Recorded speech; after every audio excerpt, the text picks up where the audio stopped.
Hi friends, ಹೇಗಿದ್ರೆ ಎಲ್ಲರೂ welcome back to my channel. ನಿನ್ನೆ ತಾನೇ ನಾನು ಹುಷಾರಿಲ್ಲದೆ ಇರೋ ವಿಡಿಯೋ ಮಾಡಿದ್ದೆ. ಸ್ವಲ್ಪ ಹುಷಾರಿರಲಿಲ್ಲ. ಇವತ್ತು ಒಂದು 90% ಹುಷಾರಾಗಿದ್ದೀನಿ. ಸ್ವಲ್ಪ ಇನ್ನೂ ಒಂದು 10% ಒಂಥರ ಮೈಕೈ ಎಲ್ಲ ಪೇನ್ ಆಗಿರೋ ಥರ ಇದೆ. ಅದೆಲ್ಲ ಮತ್ತೆ ಇವತ್ತು ಕೂಡ ನಾನು ಸೇಮ್ ಟಿಪ್ಸ್ನ ಫಾಲೋ ಮಾಡಿದರೆ ಅದು ಕೂಡ ನಾಳೆಗೆ ಫುಲ್ 100% ಹುಷಾರಾಗ್ತೀನಿ. ಫ್ರೆಂಡ್ಸ್, ಹುಷಾರಿಲ್ಲದಿದ್ದಾಗ ಸೆಲ್ಫ್ ಕೇರ್ ತುಂಬಾ ಇಂಪಾರ್ಟೆಂಟ್. ಸ್ವಲ್ಪ ನಮಗೋಸ್ಕರ ನಾವು ಟೈಮ್ ಕೊಟ್ಕೊಂಡು ಸೆಲ್ಫ್ ಕೇರ್ ಮಾಡ್ಕೊಂಡ್ರೆ ಬೇಗನೆ ಹುಷಾರಾಗ್ತೀವಿ. ಸೊ ನಾನಿಲ್ಲಿ ಕೆಲವೊಂದು ಟಿಪ್ಸ್ ಜೊತೆ ಇವತ್ತು ಬಂದಿದ್ದೀನಿ. ಹಾಗಾಗಿ ಈ ಟಿಪ್ಸ್ ಎಲ್ಲ ನಿಮ್ಮ ಜೊತೆ ಶೇರ್ ಮಾಡ್ತೀನಿ. ನಿಮಗೆ ತುಂಬಾ ಯೂಸ್ಫುಲ್ ಆಗುತ್ತೆ. ಸೊ ಅದಕ್ಕೆ ನಿಮಗೊಂದು ಸ್ವಲ್ಪ ಟಿಪ್ಸ್ ಕೊಡೋಣ.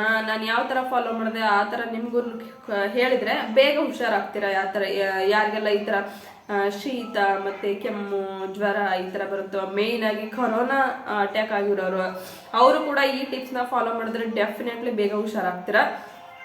ಸೊ ಹಾಗಾಗಿ ನಾನು ಏನೇನು ಫಾಲೋ ಮಾಡಿದೆ ಸ್ವಲ್ಪ ಒಂದು 6 ಟಿಪ್ಸ್ ಹೇಳ್ತೀನಿ, ಮತ್ತು ಕಷಾಯ ಮಾಡಿ ತೋರಿಸ್ತೀನಿ.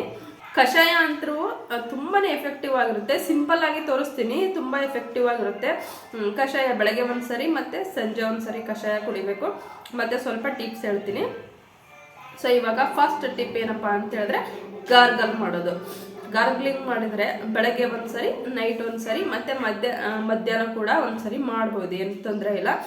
ಸೊ ಸ್ವಲ್ಪ ಬಿಸಿ ನೀರನ್ನ ಕಾಯಿಸ್ಕೋಬೇಕು. ಒಂದು ಅರ್ಧ ಕಪ್ಪಷ್ಟು ಬಿಸಿ ನೀರು ಕಾಯಿಸ್ಕೊಂಡು ಅದಕ್ಕೆ ಒಂದು ಅರ್ಧ ಟೀ ಸ್ಪೂನಷ್ಟು ಉಪ್ಪು ಹಾಕಿ ಸೊ ಕುಡಿಯೋಕೆ ಆಗಬೇಕು. ಆ ಥರ ಬಿಸಿ ಮಾಡಿಕೊಂಡು, ತುಂಬ ಹೆವಿ ಕುದಿಸ್ಬಾರ್ದು, ಕುಡಿಯೋದಕ್ಕೆ ಆಗಬೇಕು. ಆ ಥರ ಬಿಸಿ ಮಾಡಿಕೊಂಡು ಒಂದು ಅರ್ಧ ಟೀ ಸ್ಪೂನಷ್ಟು ಉಪ್ಪು ಹಾಕಿ ಸೊ ಕುಡಿದು ಗಂಟ್ಲಲ್ಲಿ ಗಾರ್ಗಲ್ ಮಾಡಬೇಕು. ಸೊ ಒಂದು ಟಿಪ್ಸು ಬೆಳಗ್ಗೆ ಮತ್ತು ಸಂಜೆ ಮಾಡಬೇಕು, ಮಧ್ಯಾಹ್ನ ಕೂಡ ಮಾಡ್ಬೋದು. ಈ ಥರ ಮಾಡೋದ್ರಿಂದ ಬೇಗ ಕಫ ಎಲ್ಲ, ಗಂಟ್ಲಲ್ಲಿ ಕಫ ಮತ್ತು ಲಂಗ್ಸಲ್ಲಿ, ಮೂಗಲ್ಲಿ ಏನಾದರೂ ಕಫ ಇದ್ದರೆ ಇಮಿಡಿಯೇಟಾಗಿ ಆಚೆ ಬರುತ್ತೆ. ನೀವು ಒಂದ್ಸರಿ ಟ್ರೈ ಮಾಡಿ ನೋಡಿ ಇದನ್ನು. Next hot water. ಇಡೀ ದಿನ ಒಂದು ವಾರ ಫುಲ್ ಹಾಟ್ ವಾಟರ್ನೇ ಕುಡಿಬೇಕು, ಬಿಸಿ ನೀರು. ನಾನು ಯಾವ ಥರ ಮಾಡ್ತೀನಿ ಅಂತ ಹೇಳಿದ್ರೆ, ನನಗೆ ನೀರು ಕುಡಿಬೇಕು ಅನ್ಸಿದಾಗಲೆಲ್ಲ ನಾನು ಬಿಸಿ ನೀರನ್ನ ಕುಡಿತೀನಿ. ತುಂಬ ಬಿಸಿ ಇರೋ ನೀರನ್ನ ಕುಡಿತೀನಿ. ಬಿಸಿ ನೀರು ಕುಡಿಯೋಕೆ ಇಷ್ಟ ಇಲ್ಲ ಅಂತ ಹೇಳಿದ್ರೆ ಕಾಯಿಸಿ ಆರಿಸಿದ ಮೇಲೆ ಸೊ ನೀವು ಹೋಲ್ ಡೇ ಅದನ್ನೇ ಕುಡಿಬೇಕಾಗುತ್ತೆ, ಬಿಸಿ ನೀರನ್ನೇ. ಒಂದು ವಾರ ನಿಮಗೆ ಹುಷಾರಾಗಲಿ ಬಿಡಲಿ, ಒಂದು ವಾರ ನೀವು ಬಿಸಿ ನೀರು ಕುಡಿಯೋದು ತುಂಬಾ ಒಳ್ಳೆಯದು. ಹಾಗೆ ನೆಕ್ಸ್ಟ್ ಊಟ. ಮನೆಯಲ್ಲಿ ಮಾಡೋ ಫುಡ್ಡನ್ನೇ ತಿನ್ನಬೇಕು. No oil, no junk food. ಎಣ್ಣೆ ಫುಡ್ನ ಬಿಡಬೇಕು, ಡೀಪ್ ಫ್ರೈ ಮಾಡಿರೋದೆಲ್ಲ, ಮತ್ತು ಜಂಕ್ ಫುಡ್ನ ಬಿಡಬೇಕು. ಮನೆಯಲ್ಲೇ ಹೆಲ್ದಿ ಫುಡ್, ಇಡ್ಲಿ, ರೊಟ್ಟಿ, ಚಪಾತಿ, ರೈಸ್, ಈ ಥರ ಗಂಜಿ ಕುಡಿಯೋದು. ಬನ್ಸಿ ರವೆಲ್ಲೂ ಕೂಡ ನೀವು ಗಂಜಿನ ಮಾಡ್ಕೊಂಡು ಕುಡಿಬೋದು, ಚಿರೋಟಿ ರವೆಲ್ಲೂ ಗಂಜಿ ಮಾಡ್ಕೊಂಡು ಕುಡಿಬೋದು. ಈ ಥರ ಒಟ್ಟಿನಲ್ಲಿ ಮನೆಯಲ್ಲೇ ಮಾಡಿರ್ತಕ್ಕಂಥದ್ದು ಹೆಲ್ದಿ ಫುಡ್ನ ತಗೋಬೇಕು. ಸೊ ನೆಕ್ಸ್ಟು ಸ್ನಾನ.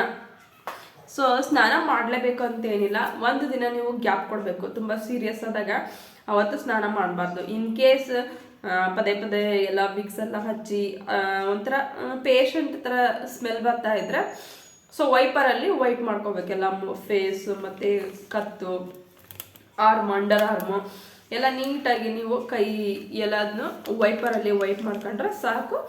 ಫ್ಲೇವರ್ ಕೂಡ ಚೆನ್ನಾಗಿರ್ತೈತಿ. ಮತ್ತು ಸ್ನಾನ ಮಾಡೋದ್ರಿಂದ ಮತ್ತೆ ನಿಮಗೆ ಹುಷಾರಾಗೋದೇ ಇಲ್ಲ. ಅದಕ್ಕೆ ಡಾಕ್ಟರ್ ಕೂಡ ಅದನ್ನೇ ಸಜೆಸ್ಟ್ ಮಾಡ್ತಾರೆ, ಸ್ನಾನ ಮಾಡಬಾರ್ದು. ಮಕ್ಕಳಿಗೆ ಕೂಡ ಅಷ್ಟೇ, ಸ್ನಾನ ಮಾಡಿಸ್ಬಾರ್ದು. ವೈಪರಲ್ಲಿ ನೀಟಾಗಿ ವೈಪ್ ಮಾಡಿದ್ವಿ, ಮತ್ತೆ ಬಟ್ಟೆ ಚೇಂಜ್ ಮಾಡಬೇಕು. ವೈಪೆಲ್ಲ ಮಾಡ್ಕೊಂಡು ಬಟ್ಟೆ ಚೇಂಜ್ ಮಾಡಿದ್ರೆ ಸಾಕು. ಸೊ ಬಟ್ಟೆ ವಾಶ್ ಮಾಡೋದು, ಸ್ನಾನ ಮಾಡೋದು, ನೀರಲ್ಲಿ ಸ್ವಲ್ಪ ಕೆಲಸ ಮಾಡೋದು ಅವಾಯ್ಡ್ ಮಾಡಬೇಕು. ಹಾಗೆ ಸ್ವಲ್ಪ ರೆಸ್ಟ್ ಮಾಡಬೇಕು. ಬರೀ ಕೆಲವೊಂದು ಮನೆಯಲ್ಲಿ ಲೇಡೀಸ್ ಒಬ್ಬರೇ ಇರ್ತಾರೆ, ಅವರೇ ಕೆಲಸ ಮಾಡಬೇಕಾಗಿರುತ್ತೆ. ಒಂದು ಸ್ವಲ್ಪ ಮಧ್ಯಕ್ಕೆ 1 ಅವರ್ 2 ಅವರ್ ಚೆನ್ನಾಗಿ ಒಂದು ಸ್ವಲ್ಪ ನಿದ್ದೆ ಮಾಡದೇ ಇದ್ರು ಮಲ್ಕೊಂಡು ರೆಸ್ಟ್ ಮಾಡಿದರೆ, ಬೆಚ್ಚಗಿದ್ರೆ ಬೇಗ ಶೀತ ಮತ್ತು ಜ್ವರದಿಂದ ಹೊರಗೆ ಬರ್ಬೋದು. ಸೊ 6 ಟಿಪ್ಸ್ ಹೇಳ್ತೀನಿ. ಗಾರ್ಗಲ್ ಮಾಡೋದು, ಮತ್ತು ಹಾಟ್ ವಾಟರ್ ಕುಡಿಯೋದು, ಹೋಮ್ ಫುಡ್ಡನ್ನ ತಿನ್ನೋದು, ಮತ್ತು ಆಯಿಲ್ ಫುಡ್, ಜಂಕ್ ಫುಡ್ ಬಿಡೋದು, ಮತ್ತು ಸ್ನಾನ ಮಾಡೋದು, ಹಾಗೆ ರೆಸ್ಟ್ ಮಾಡೋದು. ಆಮೇಲೆ ಮೇಯ್ನಾಗಿ ಕಷಾಯ, ಬೆಳಗ್ಗೆ ಒಂದ್ಸರಿ, ನೈಟ್ ಒಂದ್ಸರಿ ಕಷಾಯ ಕುಡಿಯೋದು. ಇಷ್ಟನ್ನ ಫಾಲೋ ಮಾಡ್ತಾ ಬಂದರೆ ನಿಮಗೆ 2 ಡೇಸ್ 3 ಡೇಸಲ್ಲಿ ಕಂಪ್ಲೀಟಾಗಿ ಹುಷಾರಾಗ್ತೀರ. ಹಾಗೆ ನೆಕ್ಸ್ಟ್ ನಾನು ಒಂದು ಆ್ಯಂಟಿಬಯೋಟಿಕ್ಕು ಮತ್ತು ಡೋಲೋ 650 ಸಿಟ್ರಿಸನ್ನು, ಅದು ಡಾಕ್ಟರ್ ಸಜೆಷನ್ ಮಾಡಿದ ಮೇಲೆ ತಗೊಂಡಿರೋದು. ನೀವು ಕೂಡ ಅಷ್ಟೇ ಒಂದ್ಸರಿ ಕ್ಲಿನಿಕ್ಕಿಗೆ ಹೋಗಿ ಬಂದು ಡಾಕ್ಟರ್ ಏನು ಟ್ಯಾಬ್ಲೆಟ್ಸ್ ಕೊಡ್ತಾರ ಅಥವಾ ಏನೋ ನಿಮ್ಮ ಫ್ಯಾಮಿಲಿ ಡಾಕ್ಟ್ರು ಅಥವಾ ಪರಿಚಯ ಡಾಕ್ಟರ್ ಯಾರಾದರೂ ಇದ್ದರೆ ಅವ್ರಿಗೆ ಕೇಳಿ ಯಾವ ಟ್ಯಾಬ್ಲೆಟ್ ತೊಗೊಂಡ್ರೆ ಒಳ್ಳೇದು ಅಂಥೇಳಿ ಅವ್ರಿಗೆ ಕೇಳಿ ಟ್ಯಾಬ್ಲೆಟ್ ತಗೊಳ್ರಿ. ನಾವು ಕೂಡ ಅಷ್ಟೇ ನಮ್ಮ ಮನೆಯವ್ರ ಫ್ರೆಂಡ್ ಸಜೆಸ್ಟ್ ಮಾಡಿದ್ರು ಡಾಕ್ಟರ್, ಅದನ್ನೇ ನಾನು ತಗೊಂಡಿರೋದು. ಸೊ ಸಜೆಷನ್ ಮಾಡೋದಲ್ಲಿ ಯಾವುದೇ ಟ್ಯಾಬ್ಲೆಟ್ ತೊಗೊಬೇಡ್ರಿ. ಕೆಲವೊಬ್ಬರಿಗೆ ಒಂದು ವಾರ ಆದರೂ ಹುಷಾರಾಗ್ತಾ ಇರಲ್ಲ, 15 ದಿನ ಆದರೂ ಹುಷಾರಾಗ್ತಾ ಇರಲ್ಲ. ಸೊ ಅದಕ್ಕೆ ಅವರಿಗೆಲ್ಲ ಹೆಲ್ಪ್ ಆಗುತ್ತೆ. ಸೊ ತೀರಾ ಬೆಡ್ ರಿಡನ್ ಆಗಲ್ಲ. ಈಗ ನೋಡ್ರಿ, ನಾನು ಇಷ್ಟೆಲ್ಲ ಟಿಪ್ಸ್ ಫಾಲೋ ಮಾಡಿರೋದಕ್ಕೆ ಆರಾಮಾಗಿ ಇವತ್ತಿದ್ದು ನನ್ನ ಕೆಲಸ ನಾನೇ ಮಾಡ್ಕೋತಾ ಇದ್ದೀನಿ, ಖುಷಿ ಆಗುತ್ತೆ. ಸೊ ಈ ಥರ ಸ್ವಲ್ಪ ಸೆಲ್ಫ್ ಕೇರ್ ತಗೊಂಡ್ರೆ ಬೇಗನೆ ಹುಷಾರಾಗ್ಬೋದು. ಮತ್ತು ಇನ್ನೊಬ್ಬರ ಮೇಲೆ ಡಿಪೆಂಡ್ ಆಗೋದು, ಪಾಪ ಎಲ್ರಿಗೂ ಕೆಲಸ ಇರುತ್ತೆ. ಸೊ ಬೇರೆಯವ್ರು ಅಡುಗೆ ಮಾಡ್ಕೊಡ್ಲಿ, ಬೇರೆಯವ್ರ ಮನೆ ಕೆಲಸ ಮಾಡಲಿ ಅಂತ ಎಕ್ಸ್ಪೆಕ್ಟ್ ಮಾಡೋದು ತಪ್ಪುತ್ತೆ. ಹಾಗಾಗಿ ಬೇಗ ಬೇಗ ಸ್ಟ್ರಾಂಗ್ ಆಗ್ತೀವಿ. ಈ ಥರ ಎಲ್ಲ ಟಿಪ್ಸ್ ಫಾಲೋ ಮಾಡೋದ್ರಿಂದ ಬೇಗ ಬೇಗ ಸ್ಟ್ರಾಂಗ್ ಆಗಿ ಬೇಗ ಹುಷಾರಾಗ್ತೀವಿ ಅಂತ ಅಷ್ಟೇ ನನ್ನ ಕನ್ಸರ್ನು. ಸೊ ನೀವು ಈ ಥರ ಎಲ್ಲ ಫಾಲೋ ಮಾಡಿ. ಸೊ ಇವಾಗ ನೆಕ್ಸ್ಟು ಇಷ್ಟೆಲ್ಲ ಟಿಪ್ಸ್ ಹೇಳಿದ್ನಲ್ಲ, ಕಷಾಯನ ಯಾವ ಥರ ಮಾಡೋದು ಅಂತ ತೋರಿಸ್ತೀನಿ. ಕಷಾಯ ಮಾಡಿಕೊಂಡು ಅದೇ ಥರನೇ ನೀವು ಕುಡಿತಾ ಬರ್ರಿ, ಬೇಗ ಹುಷಾರಾಗ್ತೀರಾ. ಸೊ ಬರ್ರಿ ಇವಾಗ ಕಷಾಯ ಮಾಡೋದು ನೋಡೋಣ. ಫಸ್ಟ್ ನಾವು ಕಷಾಯ ಮಾಡೋದಕ್ಕೆ ಕಷಾಯದ ಪೌಡ್ರ್ ರೆಡಿ ಮಾಡ್ಕೋಬೇಕು. ಒಂದು ಬೌಲಷ್ಟು ಕೊತ್ತಂಬರಿ ಕಾಳು, ಒಂದು 20 ಮೆಣಸಿನಕಾಳು, 4 ರಿಂದ 5 ಲವಂಗ ತಗೊಂಡಿದ್ದೀನಿ. ಇವಾಗ ಎಲ್ಲನೂ ಒಂದೇ ಸರಿ ಸೇರಿಸಿ ಚೆನ್ನಾಗಿ ಹುರ್ಕೋಬೇಕು. ಈ ಪೌಡ್ರನ್ನ ಒಂದು ಸರಿ ಮಾಡಿಟ್ಕೊಂಡ್ರೆ ಒಂದು ವಾರದವರೆಗೂ ಯೂಸ್ ಮಾಡ್ಬೋದು. ಪದೇ ಪದೇ ಪೌಡ್ರ್ ಮಾಡ್ಕೊಳ್ಳೋ ಅವಶ್ಯಕತೆ ಇರಲ್ಲ, ಡೈರೆಕ್ಟಾಗಿ ಕಷಾಯನೇ ಮಾಡ್ಕೋಬೋದು. ನನ್ನ ಹತ್ರ ಇನ್ನೂ ಕೂಡ ಪೌಡ್ರ್ ಇತ್ತು, ಬಟ್ ನಾನು ನಿಮಗೆ ತೋರಿಸೋದಕ್ಕೋಸ್ಕರ ಮತ್ತೆ ಪೌಡ್ರ್ ಮಾಡ್ತಾಯಿದ್ದೀನಿ. ಇವಾಗ ಕಾಳೆಲ್ಲ ಚೆನ್ನಾಗಿ ಫ್ರೈ ಆದಮೇಲೆ ಒಂದು 5 ನಿಮಿಷ ಬಿಟ್ಟು ಮಿಕ್ಸಿಗೆ ಹಾಕಿ ಪೌಡ್ರ್ ಮಾಡ್ಕೋಬೇಕು. ನೈಸಾಗಾದರೂ ಮಾಡ್ಕೋಬೋದು, ಕೋರ್ಸಾಗಾದರೂ ಮಾಡ್ಕೋಬೋದು, ಹೇಗಿದ್ರೂ ನಡೆಯುತ್ತೆ.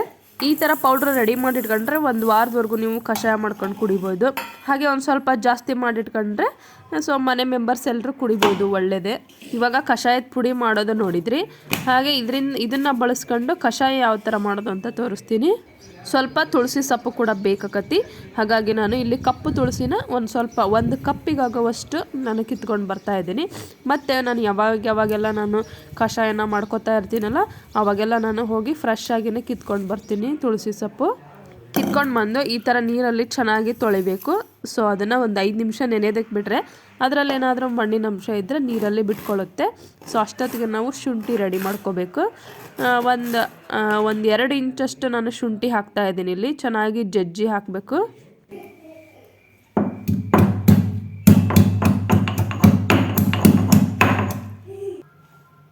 ಸೊ ಫ್ರೆಂಡ್ಸ್, ಇವಾಗ ತುಳಸಿ ಸೊಪ್ಪು, ಶುಂಠಿ ಮತ್ತು 1-2 ಟೇಬಲ್ ಸ್ಪೂನಷ್ಟು ಬೆಲ್ಲ ಕೂಡ ಬೇಕಾಕತಿ. ನಾನು 1 ಕಪ್ ಅಷ್ಟು ನೀರು ಹಾಕ್ತಾಯಿದ್ದೀನಿ, 200 ml ಅದು ಕಪ್. ಸೊ ಅವಾಗ ಅದು ಕುದ್ದು ಒಂದು 3/4 ಭಾಗ ಆಗಬೇಕು ನೀರು, ಅಲ್ಲಿವರೆಗೂ ಕುದಿಸ್ಬೇಕು. ಫಸ್ಟಿಗೆ 1 ಟೀ ಸ್ಪೂನಷ್ಟು ನಾವು ಕಷಾಯದ ಪೌಡ್ರ್ ಮಾಡ್ಕೊಂಡಿದ್ವಲ್ಲ, ಆ ಪೌಡ್ರ್ ಹಾಕೀನಿ. ಹಾಗೆ ಶುಂಠಿ ಹಾಕ್ತಾಯಿದ್ದೀನಿ ಇವಾಗ. ಹಾಗೆ ತುಳಸಿ ಸೊಪ್ಪು ಕೂಡ ಹಾಕ್ತೀನಿ. ಇವು 3 ಚೆನ್ನಾಗಿ ಫಸ್ಟ್ ಕುದಿಬೇಕು ನೀರಲ್ಲಿ.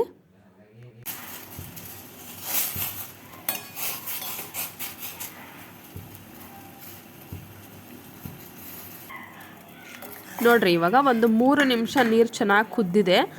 ಇವಾಗ ನಾನು ಬೆಲ್ಲ ಸೇರಿಸಿದ್ದೀನಿ. ಬೆಲ್ಲ ಸೇರಿಸಿ ಆದಮೇಲೆ 1-2 ನಿಮಿಷದಷ್ಟು ಕುದಿಸಿ ನೆಕ್ಸ್ಟ್ ಬೆಲ್ಲ ಕರಗಿದ ಮೇಲೆ ಆಫ್ ಮಾಡ್ಕೋಬೇಕು. ಇವಾಗ ನಾನು ನಿಮಗೆ ತೋರಿಸ್ತೀನಿ. ಫಸ್ಟ್ ನಾನು ಹಾಕಿದಾಗ ನೀರು ಫುಲ್ ಇತ್ತಲ್ವ, ಇವಾಗ ಒಂದು 3/4% ಆಗಿರುತ್ತೆ ನೋಡಿ. ಕಷಾಯ ರೆಡಿ. ಇವಾಗ ಬಿಸಿದೇ ಕುಡಿಬೇಕು. ಸೊ ಒಬ್ಬರು ಇಷ್ಟು ಕುಡಿಬೋದು. ಹಾಗೆ ನೀವು ಅನ್ಕೋಬೋದು ಇದು ಕಹಿ ಇರುತ್ತೋ ಒಗುರಿರುತ್ತೋ ಅಂಥೇಳಿ. ತುಂಬ ಟೇಸ್ಟಿಯಾಗಿರುತ್ತೆ ಬೆಲ್ಲ ಹಾಕೋದ್ರಿಂದ. ಸಕ್ಕರೆ ಯಾರು ಯೂಸ್ ಮಾಡಬಾರ್ದು ಇಲ್ಲಿ. ಸೊ ಬೆಲ್ಲನೇ ಹಾಕಿ ಮಾಡಬೇಕು. ಸೊ ಫ್ರೆಂಡ್ಸ್, ಟಿಪ್ಸ್ ಹೇಳಿದ್ದೀನಿ ಮತ್ತು ಕಷಾಯ ಮಾಡೋದು ತೋರಿಸಿದ್ದೀನಿ. ತುಂಬ ಸಿಂಪಲ್ಲಾಗಿ ತೋರಿಸಿದ್ದೀನಿ. ಮನೇಲೇ ಇರ್ತಕ್ಕಂಥ ಸಾಮಗ್ರಿನ ಉಪಯೋಗಿಸ್ಕೊಂಡು ಸಿಂಪಲ್ ಆಗಿದ್ರೂ ಕೂಡ ತುಂಬ ಎಫೆಕ್ಟಿವ್ ಆಗಿರ್ತೈತಿ ಇದು.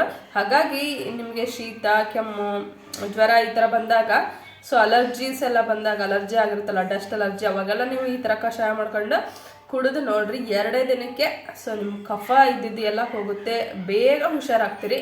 ಹಾಗಾಗಿ ಸೊ ಈ ಥರ ನೀವು ಬೆಳಗ್ಗೆ ಒಂದು ಸರಿ ಮತ್ತು ರಾತ್ರಿ ಒಂದು ಸರಿ ಮಲ್ಗೋಕ್ಕಿಂತ ಮುಂಚೆ ಕುಡೀರಿ. ಬೆಳಗ್ಗೆ ಎದ್ದಿದ ತಕ್ಷಣ ಕುಡೀರಿ. ತುಂಬಾ ಎಫೆಕ್ಟಿವ್ ಆಗಿರುತ್ತೆ ಇದು. ಕುಡಿಯೋಕ್ಕಾಗಲ್ಲ ಅನ್ನೋ ಥರ ಇರಲ್ಲ ಇದು. ತುಂಬ ಟೇಸ್ಟ್ ಇರುತ್ತೆ. ನೀವು ಒಂದು ಸರಿ ಮಾಡ್ಕೊಂಡು ಕುಡಿದ್ರೆ ಪದೇ ಪದೇ ನೀವೇ ಇಷ್ಟಪಟ್ಟು ಕುಡಿತೀರ ಆ ಥರ ಇರುತ್ತೆ ಇದು ಕಷಾಯ.